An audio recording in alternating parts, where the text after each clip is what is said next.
Voy a volver a la ESI, o sea, cuando tú a los niños le estás enseñando una hipersexualización, que para mí como psicóloga forense que he participado en juicios en que hemos tenido que defender niños abusados, uno de los indicadores importantes que detectamos es la hipersexualización, no la conducta exploratoria sexual que tienen los niños, que es normal, porque además los niños no le dan la connotación que le da un adulto que está pervertido, sino que es una exploración normal de los niños. Estamos hablando de una conducta hipersexualizada, donde el niño está replicando conductas que aprendió con un adulto. Entonces, si tú le estás enseñando eso en los colegios, se lo está enseñando un parvulario, una parvularia, se lo está enseñando en el colegio y después lo va a replicar, y hay un adulto que está mirando y un adulto que es perverso, y que empieza a despertar esas conductas, y el niño ya no va a ser el adulto el que busca al niño, sino va a ser el niño el que va a buscar al adulto, y por lo tanto ahí desaparecería dos cosas importantes: desaparece la infancia y desaparece el delito. Y con la autonomía progresiva, lo que hacen es quitarle a los padres la posibilidad de impedirlo. Exacto. Exactamente, ese concepto, Johannes, que es muy importante que lo hablemos, ese concepto que en psicología es normal y que todos tenemos autonomía progresiva. O sea, cuando un niño nace, depende 100% de su madre, como dice Donald Wood Winnicott, porque el niño no está capacitado para poder sobrevivir, pero en la medida en que va creciendo, madurando, va hacia la autonomía progresiva. Y la independencia, la madurez te hace independizarte, pero la independencia no existe. Entonces, ¿qué ocurre aquí? Que ese concepto que es psicológico, que es adecuado, que está bien, lo toman de manera deconstruccionista. ¿Por qué? Porque le empiezan al niño, como le están, lo que no te están contando es que al niño, mientras tú no te das cuenta, le están entregando información donde el niño empieza en esta escalada paso a paso a tener conducta sexualizada. Entonces, como le estás dando autonomía progresiva, le estás diciendo al niño que él puede tomar decisiones, y le estás haciendo una soberanía. Cuando alguien se automatiza, o sea, se autonomiza. Ahora, perdón, es que déjame explicarte sí. este término, que es importante. Esta autonomía progresiva el niño se hace soberano, es como los países soberanos, Chile soberano, Austria soberano, Canadá, etcétera. ¿Qué significa? Que no existe ni autoridad anterior ni superior que me diga lo que tengo que hacer, y eso es lo que tú estás diciendo, te lo conceptualicé. Es decir, no va a existir ningún padre que le pueda decir al niño lo que tiene que hacer, y eso es lo peligroso del concepto que están instalando de la autonomía progresiva, porque ellos lo utilizan, y es importante que a la gente le quede claro, de una manera perversa, porque están estimulando al niño mientras tú no ves como padre o como madre los contenidos que le están introduciendo, los están presionando para que lleguen a esa conducta, que es una falacia que el niño elige libremente, como dijo por ahí una doctora que también presentó en el Congreso en ese tema de los diputados cuando estaban presentando esta ley. Un niño no puede elegir al presidente de la República. A ver, hay una serie de cuestiones aquí. En primer lugar, un niño no puede asumir el resultado de conductas sexuales, que normalmente es aquel de tener descendencia. Ese es el primer punto. Uh-huh. No está legalmente habilitado para fumar, ni para tomar alcohol, ni para conducir un auto, pero sí va a tener entonces la facultad legal para tener conductas sexuales con consecuencias que pueden ser permanentes. Estamos señalando entonces que lo primero contra lo que atenta esta ley es contra la tutela de los padres hasta la mayoría de edad de sus hijos. Y esto es una cosa histórica, los niños han estado siempre bajo la tutela de los padres, son sus apoderados en el colegio y en definitiva son inimputables hasta que alcanzan por lo menos la edad de imputabilidad, y el que tendría que responder en cualquier evento de que el niño cometa alguna infracción es el padre, o los padres. Eso es lo primero contra lo que esta ley atenta. ¿Y por qué? A ver, quiero dejar claro que la autonomía progresiva natural, digamos, es que tú, por ejemplo, si tienes un hijo de 17, tú lo vas a dejar salir, lo vas a dejar, porque uno va viendo la madurez del niño y eso es natural. Y uno como padre siempre le va a dar la autonomía a los niños a la medida que lo va viendo en su edad y en su madurez, porque todos los niños son diferentes. Así es. Convengamos, acá porque somos papás, yo tengo 5 niños y uno en el cielo, y efectivamente es diferente un niño de otro. Entonces ese tema existe naturalmente. Acá el tema es que en un momento dado va a poder llegar a pasar, y yo traje acá algunos libros de apoyo.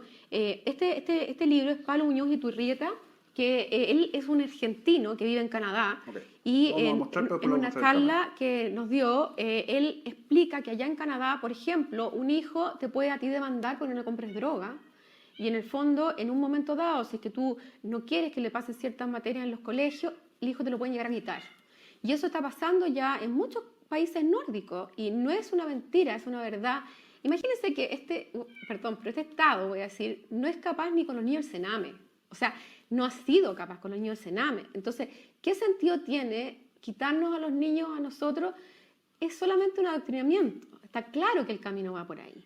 Entonces, él es muy experto. Yo fui a varias charlas de él vino también al Senado a hablar de este tema, y aclaró los puntos, y lo interesante de esto es que esta es una ley, Alexis, que ya está en otros países. Entonces nosotros podemos aprender de los otros países cómo ha ido funcionando.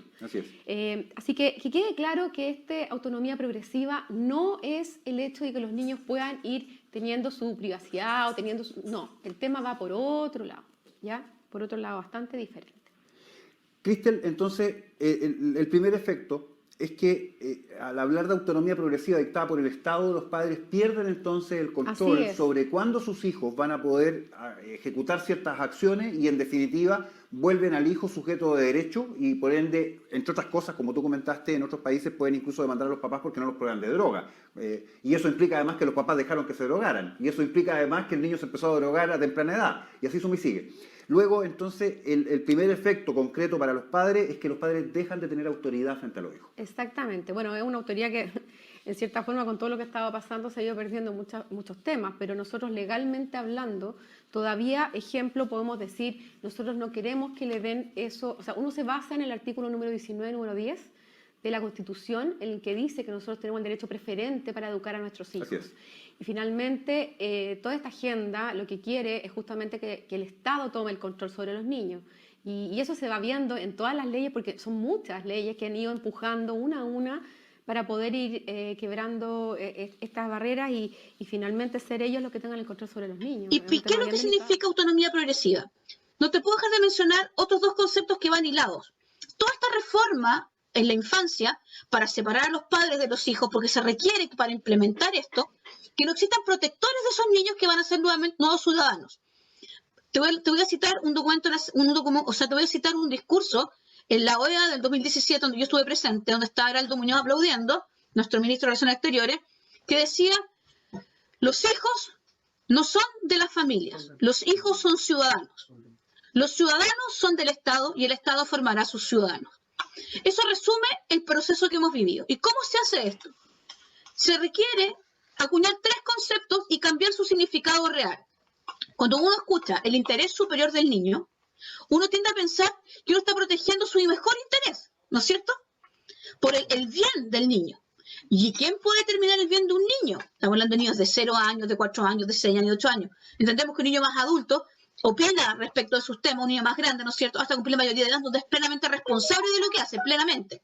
Un niño de 14 no es plenamente responsable, que tiene algún tipo de responsabilidad, y un niño antes de los 14 es absolutamente no responsable. Los papás somos responsables de todo lo que haga. Si rompe un edificio, tengo que ir a pagarlo yo. Hay temas legales de responsabilidad y obviamente temas morales y espirituales que están detrás. Entonces, cuando yo hablo de interés superior del niño, durante todos estos años ha entendido en el entendido que el niño es sujeto de protección. Y ese sujeto de protección no le sirve a la implementación de un sistema globalista. ¿Por qué? Porque ese sujeto de protección alguien lo debe proteger. Cuando es incapaz legalmente, estoy hablando de una incapacidad legal, que no puede asumir hay incapacidad total, incapacidad media, etc. Bueno, cuando es incapaz. Entonces, ¿quién lo protege? Los padres, la familia protege al niño, que es un núcleo más de protección natural y que tiene un peso social importante porque trae ciudadanos al país. Entonces, el sujeto de protección han creado una falsa disyuntiva y han generado otro concepto que se llama sujeto de derecho. Y aquí viene el tema de la autonomía progresiva.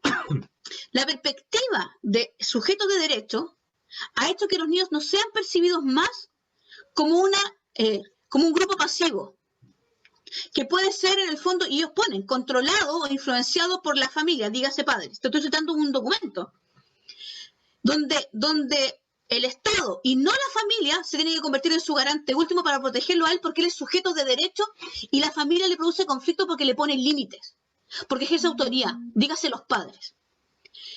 Como esto no entró de una, se requería que el niño se le generara lo que se llama autonomía progresiva. No en el entendido de que un niño, desde que nace y cuando va creciendo, incluso los primeros meses de desarrollo, va adquiriendo capacidades que le permiten seguir haciendo cosas que antes no hacía. O sea, es progresivo, eso estamos de acuerdo. Pero el problema está en la palabra autonomía. Es decir, lo que quieren decir, primero, es que él se va convirtiendo en un ser autónomo, independiente, y los desvinculan ese discurso ideológico de los padres o de su entorno. Y lo vuelve un individuo aislado. Y para poder protegerlo, porque es un sujeto pleno, entonces tenemos sujeto de derecho, interés superior del niño y autonomía progresiva. Esos son los 3 conceptos que van siempre juntos. Entonces los padres se convierten en un problema. Y aquí están las 2 cosas que se requieren para implementar esto.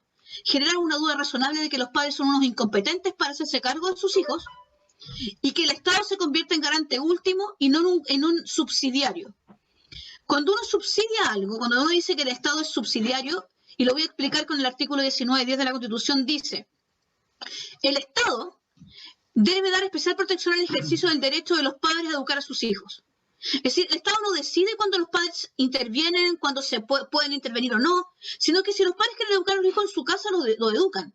Y si no pueden, recurren a lo que el Estado ofrece, ¿no es cierto?, que pueden ser jardines infantiles, algunas horas al día en el colegio, etc. La Ley General de Educación hoy día nos protege para poder hacer educación libre. Si, por ejemplo, un padre no tiene las capacidades para llevar un hijo a un médico o no lo puede cubrir en su salud, se espera que el Estado, al que le pagamos impuestos y al que debe estar al servicio de la ciudadanía, tenga instancias donde nosotros, por ejemplo, a través de los consultorios o programas, cubran las necesidades de cada población a nivel de salud. Y eso está garantizado. También está garantizado el derecho a la educación libre, o sea, el derecho a cualquier programa educativo, a cualquier proyecto educativo, la libertad de conciencia. Está garantizado los derechos del niño siempre en el contexto de los padres, sin vulnerar el derecho referente de los padres a educar a sus hijos. Pero esto se ha transformado hoy día a través de la autonomía progresiva en una pugna entre los padres y los hijos. Una pugna compleja. ¿Por qué? Porque el Estado necesita generar este conflicto a través de documentos como el adultocentrismo, donde ya no nos llaman padres, sino que nos llaman, somos parte de todos los adultos en contra de los niños, porque los limitamos cuidándolos.